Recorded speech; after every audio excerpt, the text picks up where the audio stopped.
Shalom, shalom and welcome. My name is Symmanayah if you're tuning in for the first time.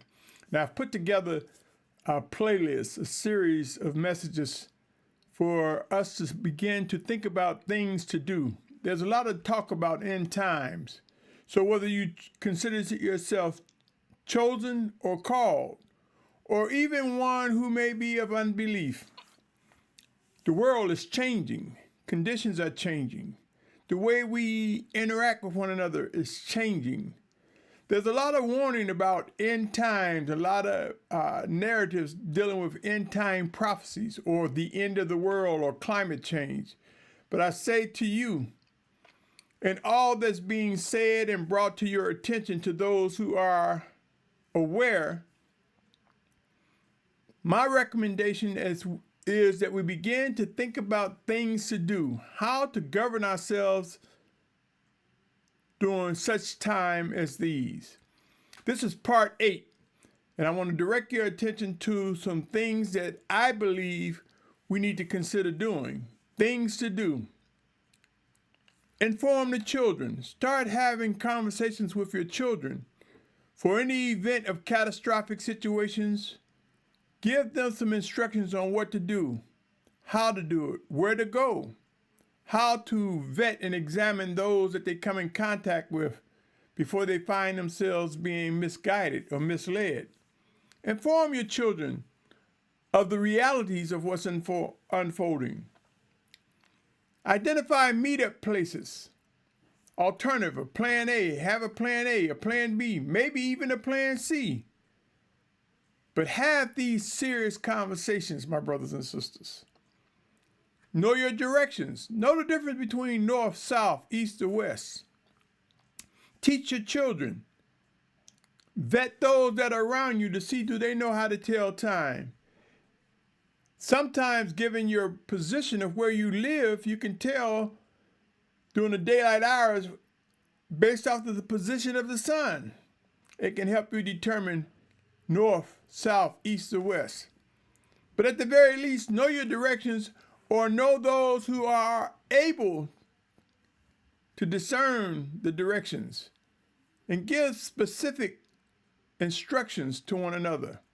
What will we do in the event of an untimely emergency, whether it be earthquake, tornado, tsunami, volcanic activity, unsuspected wars? Know where to go, when to go, what to take, with whom. I spoke of these and many other things regarding things to do. I would encourage you to look at each segment. Deal with strangers, my brothers and sisters. Make no mistake, as the world changes, we will face strangers. In emergency situation, we will come across strangers. Know how to ask questions, how to interact, how to communicate, how to discover and uncover the intent of the stranger, whether you should remain with that stranger or not, whether you should allow them to remain with you or not.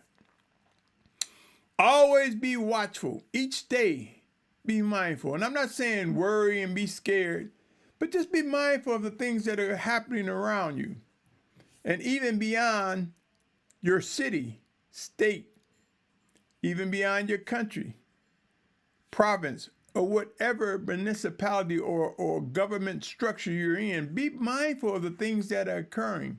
Be mindful of the weather. It can make a difference in how we govern ourselves.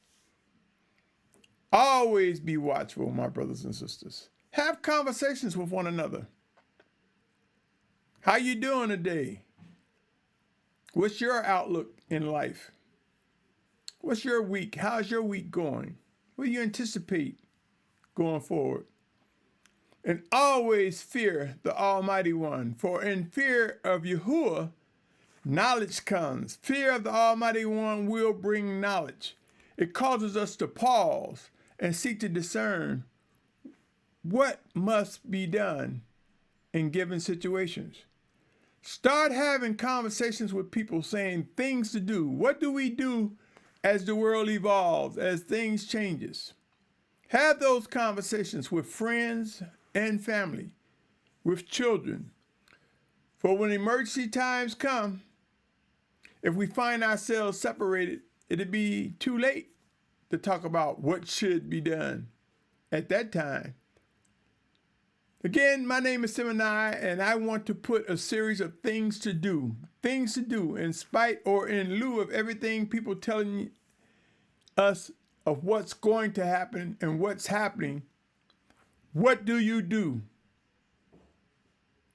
Are you committed to what to do? Have the discussions, my brothers and sisters. My prayer, yes, I am a praying man, and my prayer is that we discern what the Almighty Father has for us, that we learn how to trust and believe and respond sincerely.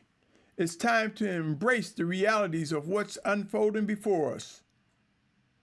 On that note, be encouraged, trust and believe. Things are changing and things will get intense. Be prepared. Know what things to do. I end by saying, Shalom.